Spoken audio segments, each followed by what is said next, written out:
Hello everyone, once again welcome to Medi Corner. आज मैं फिर से नया लेक्चर लेके आया हूँ क्लिनिकल एनाटमी सीरीज़ का, जिसमें आज का जो हमारा टॉपिक है वो है रेडियस एंड अल्ना। ये दो बोन्स जो हमारी फोर आर्म की बोन्स हैं, जो आर्टिकुलेट करती है एल्बो जॉइंट के साथ और रिस्ट जॉइंट के साथ, और बहुत सारे हमारे जो इंपॉर्टेंट हैंड मूवमेंट्स हैं उसमें हेल्प करती है। तो विदाउट वेस्टिंग द टाइम हम स्टार्ट करते हैं। ठीक है, तो थोड़ा बहुत हम इंट्रो लेंगे इन दोनों बोन्स का, उसके बाद हम आगे बढ़ेंगे इनकी क्लिनिकल एनाटमी पे। तो जैसा कि आप देख रहे हो, तो यहाँ पे देखो लेटरल साइड में बात करूँ मैं तो ये रेडियस है। ओके, एंड जो मीडियल साइड है यहाँ पे क्या है, अल्ना।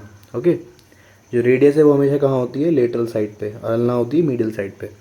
अब ये तो हो गई ये बात। उसके बाद ये जो आपको स्ट्रक्चर दिख रहा है ये अल्ना का है, जिसमें हमने पूरे इसमें देखो स्ट्रक्चर्स बता रखे जहाँ जहाँ पे अटैचमेंट होता है बोन्स का, कैसे होता है। अब आपको मैंने याद है ह्यूमरस में पढ़ाया था कि एक ऑलिक्रनॉन फोसा होता है, जहाँ पे ये अल्ना का जो ऑलिक्रनॉन प्रोसेस है ये जाके फिट होता है back side of the elbow में। ठीक है, उसके बाद ये जो है इसको हम बोलते हैं ट्रोक्लियर नॉच।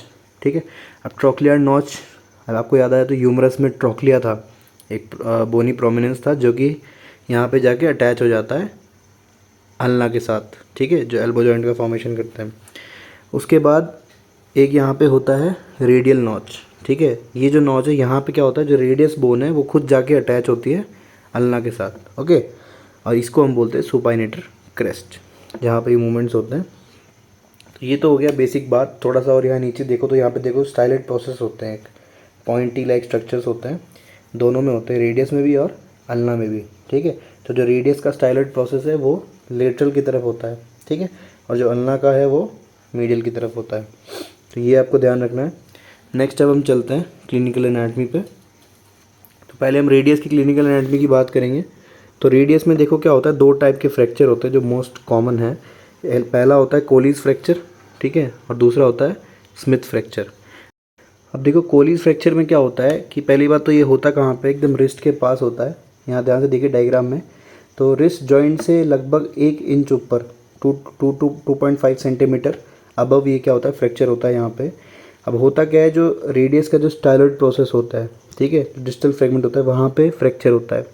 अब ये होता क्या है, ये डिस्प्लेस कर जाता है फ्रैक्चर होके। अब अगर ये डिस्प्लेस करता है कहाँ, पीछे की तरफ, कहाँ करता है, पीछे मतलब पोस्टीरियर की तरफ, तो ये क्या बनाता है, कोलीज फ्रैक्चर। अगर यही डिस्प्लेसमेंट आगे की तरफ हो जाता है एंटीरियर में, तो ये क्या बनाता है, हमारा स्मिथ फ्रैक्चर। ये आपको ध्यान रखने की बात है।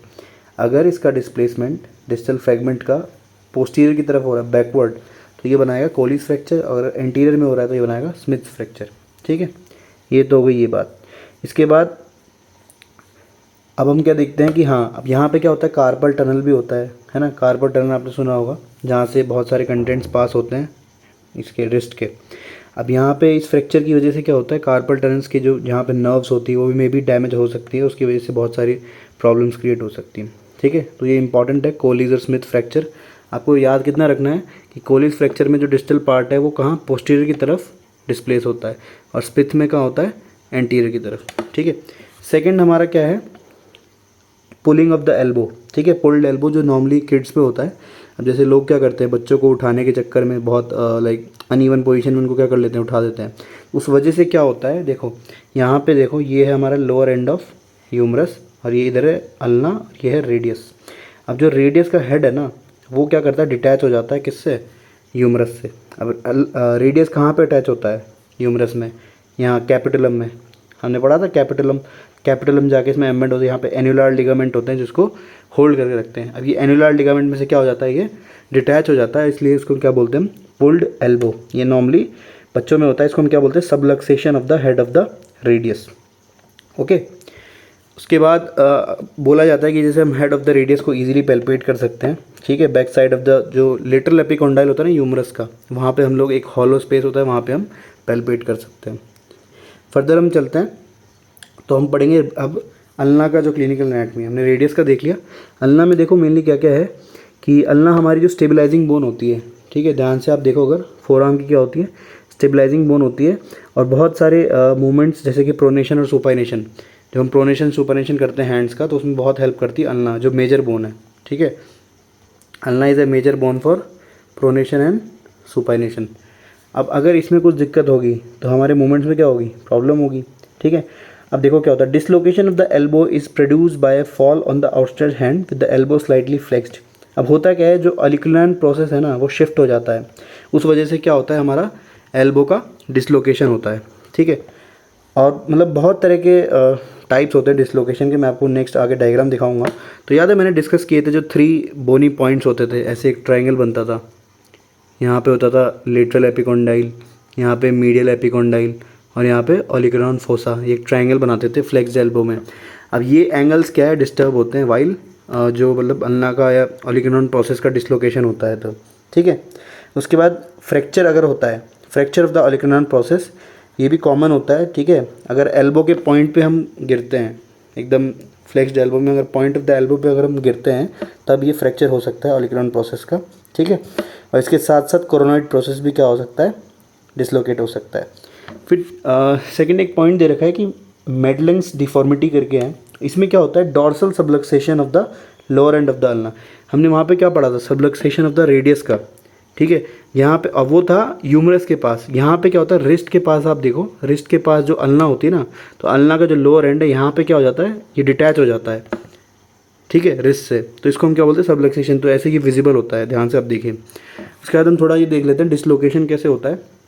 तो ये हमारा क्या देखो, एल्बो जॉइंट है। एल्बो जॉइंट में देखो ये हमारा क्या है, ट्रोक्लिया। ठीक है, इधर कैपिटुलम है, ये हमारा हेड ऑफ द रेडियस है, और ये अल्ना का देखो ट्रोक्लियर नॉच जहाँ पे जाके इंसर्ट हो जाता है। ठीक है, तो ये पूरा हमारा एल्बो जॉइंट है। अब होता क्या है, देखो डिस्प्लेसमेंट कैसे होता है। अब या तो डिस्प्लेसमेंट क्या हो सकता है, पोस्टीरियर की तरफ हो सकता है, कि मतलब अल्ना बोन पीछे की तरफ डिस्प्लेस हो जाए। ठीक है, तो ये जो नॉच है ये ओपन रह जाएगी। या हमारा क्या हो सकता है, अल्ना बोन एंटीरियर की तरफ डिस्प्लेस हो जाए, तो ये यहाँ से निकल जाएगी। या फिर देखो अब लेटरल डिस्प्लेसमेंट, मीडियल डिस्प्लेसमेंट और बायलेटरल डिस्प्लेसमेंट, तो दोनों तरह के हमारे पास क्या है, डिस्प्लेसमेंट यहाँ पे शो कर रखे हैं। तो ये डिफरेंट टाइप्स ऑफ वो है किसके, जो हमारे ओलिकरॉन प्रोसेस है उसके डिसलोकेशन की बात चल रही है। ठीक है, इस वजह से क्या होता है, एल्बो डिसलोकेशन होता है। ठीक है, तो फाइनली यहाँ पे ख़त्म होता है हमारा लेक्चर। आपको अच्छा लगा हो, ठीक है, thank you and keep sharing.